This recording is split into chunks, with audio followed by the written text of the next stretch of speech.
نكون مع الوطن، وإما أن نكون مع الرئيس السيسي أو نعلنها صراحة أن احنا نبقى ضد مصر. على فكرة هقدرك لما تبقى شجاع وتقول موقفك، مش هحترمك طبعا ان انت تبقى ضد بلدك، بس هقدر شجاعتك، هقول لك متشكر على شجاعتك، بس انت في نظري خاين ومش محترم، بس انت حر. لكن على الاقل تبقى شجاع.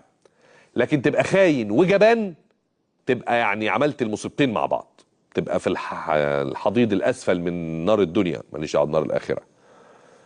فانا بقولها لحضراتكم اهو، كل الفئات وكل المواطنين الان عليهم دور، كل واحد قاعد في بيته، كل واحد قاعد على القهوه، كل عامل في المصنع عليه دور، وعليه ان يعلن موقفه الان. ما يقولش انا ماليش دعوه، سيب السياسيين ومش عارف ايه لا لا، فات الاوان، سبق السيف العزل. اما ان تعلن انك مع بلدك ووطنك ورئيسك، يا اما تقول انا ضد، على الاقل عشان نعرف مين حبيبنا ومين عدونا، مين معانا ومين علينا. لكن كرة التلج اللي بتكبر بتكبر بتكبر، والناس عماله تحقن فيها من المتآمرين والخونة والعملاء اللي بيقبضوا من بره واللي ليهم اهداف جوه، وبعض المذيعين اللي بيقبضوا من بره، سواء بقى بيقبضوا تعليمات او بيقبضوا فلوس، مش قضيتي، الاتنين خيانه بالنسبه لي.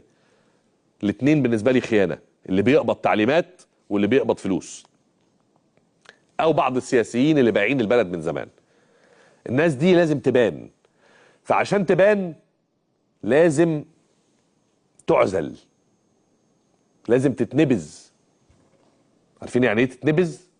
لما كلنا نحدد موقفنا ونقول ادي احنا رايحين نقف هنا في صف الوطن وفي صف الرئيس اللي اثبت انه مع الوطن بالفعل مش بالكلام. الراجل ده حط ايه روحه على كفه من 30/6 وبعدها، وانقذ مصر من مشاهد سوريا والعراق وليبيا واليمن و ومش محتاج يعني اقعد اشرح لكم اللي حصل في البلاد دي.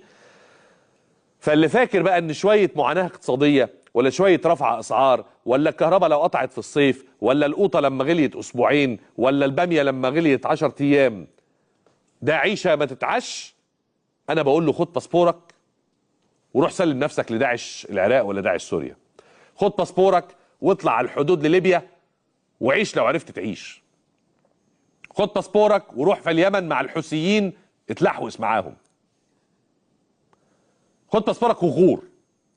انا بقول له اهو، اللي مش عاجبه العيشه في البلد دي وشايف انه الحياه صعبه واوف ومش عارف اعيش، ياخد باسبوره ويورينا عرض كتافه. وحدود مصر ما فيش اطول منها، شرقيه غربيه شماليه جنوبيه، حدود على البحر في كل حته.